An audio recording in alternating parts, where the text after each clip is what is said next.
তিলজলায় গিয়েছিলাম, অনেকে অনেক কথা বলেছিল যে নাকি পাবলিসিটি করতে এসেছে, আমি থেকে ত্যান করতে।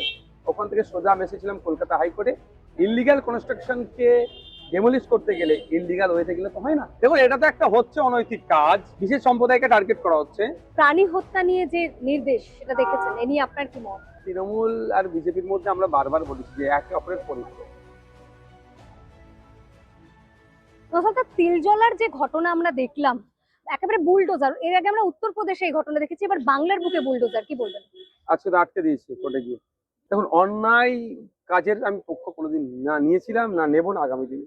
অভিযোগ আছে ওটা নাকি ইললিগাল কনস্ট্রাকশন। আমি লিগাল ইললিগালে বিতর্কে প্রথম যাবো না। ইললিগাল কনস্ট্রাকশনকে ডেমোলিশ করতে গেলে ইললিগাল হয়ে গেলে তো হয় না। 2024-এর 12ই November justice Gavai sir, justice Biswanath স্যারের একটা ভার্ডিক্ট আছে, অর্ডার আছে। সেখানে এই বুলডোজার নিয়ে অনেক কথা হয়েছে, ডেমোলিশ নিয়ে অনেক কথা হয়েছে।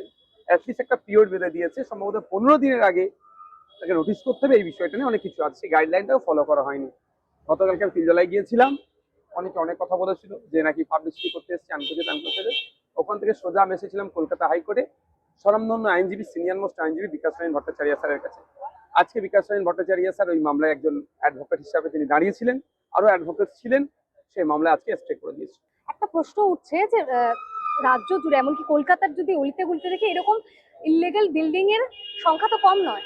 আমরা জানি সংখ্যালঘু অধ্যুষিত এলাকা, এটাকে টার্গেট করে কি মনে হচ্ছে? দেখুন, এটা তো একটা হচ্ছে অনৈতিক কাজ, বিশেষ সম্প্রদায়কে টার্গেট করা হচ্ছে। আমাদের স্পষ্ট বার্তা হচ্ছে ইললিগাল যা কনস্ট্রাকশন আছে, আজকে বিকাশ স্যারও বলেছেন সেগুলোর বিরুদ্ধে যে অভিযান চলবে সেখানে বিকাশ স্যার সাথ দেবেন প্রয়োজন, এটা বলেছেন তিনি। কিন্তু ওই ধরনের স্পেসিফিক এলাকা ধরে ধরে, বিশেষ ধর্মকে ধরে ধরে এটা করা মানে তো বৈষম্য। কিন্তু তারপরেও বলবো একটা সময় দেওয়া দরকার, তারপরে অ্যাকশনে যায়।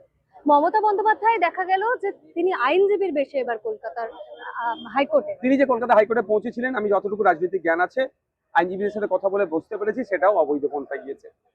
কারণ প্র্যাকটিস করতে গেলে নির্দিষ্ট বার কাউন্সিলের গাইডলাইন আছে, গাইডলাইনকে মান্য না দিয়ে গিয়েছে।